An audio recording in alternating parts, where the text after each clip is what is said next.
Wait till you hear what the Department of Homeland Security is doing. They're bringing in some consultants, Mike, to help them with strategy.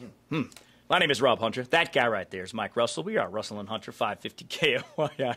This is the most insane story that I could possibly tell you, because we were just talking about Attorney General Merrick Garland and the weaponized DOJ. This goes to show you the elite circles, because who are those consultants the Department of Homeland Security is bringing in?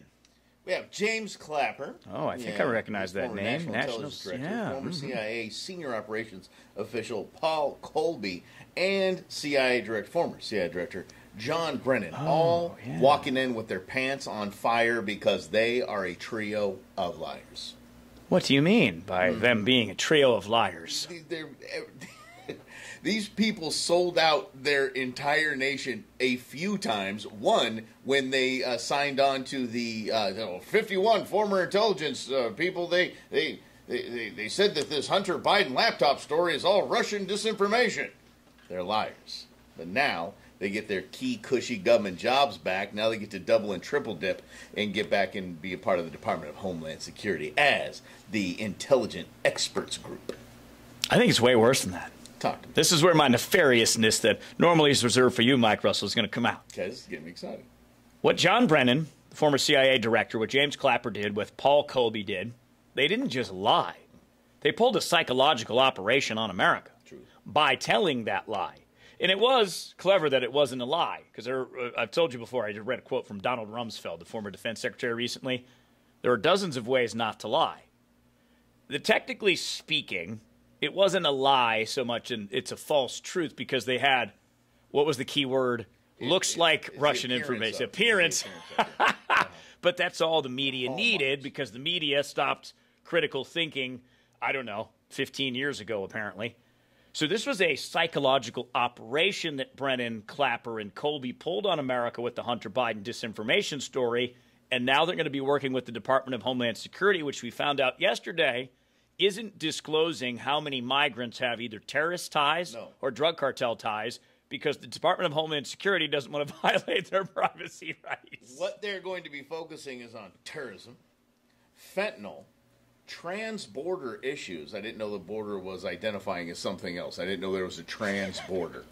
Identifying as just a line now? Yeah, trans-border. Don't call me a border, bro. I have no idea what that means. Don't miss whatever. Emerging technology. So essentially, emerging technology is these guys are going to cash in on insider trading and just let their feet never touch the ground again. This goes to show one of two things, if not both. First, how out of touch completely in this bubble, how out of touch this administration is with the optics of all of this. There could have been 3 high-level former Marines or high-ranking officials, somebody who wasn't even a name. All they had to say was, Alejandro Mayorkas, the director of Homeland Security, is gathering this superpower, this think tank of minds that are come help secure our nation. That's all they had to say. Could have been a bunch of no-names. They went for the names that they think everyone knows, because they are so delusional that they think we respect these 3 men when we have none. I think you're exactly right, because the big missing ingredient of all of this is trust. So if I know that John Brennan, who was the former Central Intelligence Agency director, he's hip to the spy game, knows how to manipulate other nations by planting news stories or doing whatever the CIA does. James Clapper, same thing. These guys use their skills against us, and now they're getting to do it again inside the Department of Homeland Security. Clearly, Mike is right in the sense that they're not even trying to win your trust at all. They're not trying to care if you think they're telling the truth. They just don't care about you. Which leads me to the second part of this. It is either that, or they are so steeped in unconstitutional activity. Bingo. I'm not going to say criminality. I'll say unconstitutional activity. That they see these 3 men as heroes. That they see that these 3 men have done nothing wrong. When it is slap you in the face, I think they even have it on their LinkedIn profiles that they lied. I mean, it's right there. It's right in front of their faces.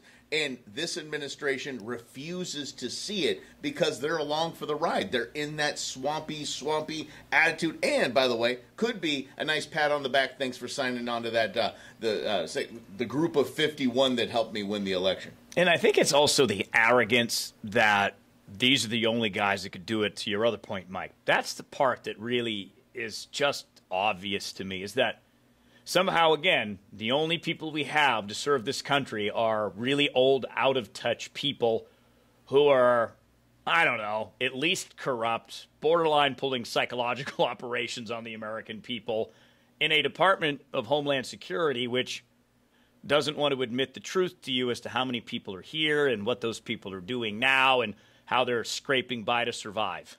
Well, they found 3 people that can help them lie about it.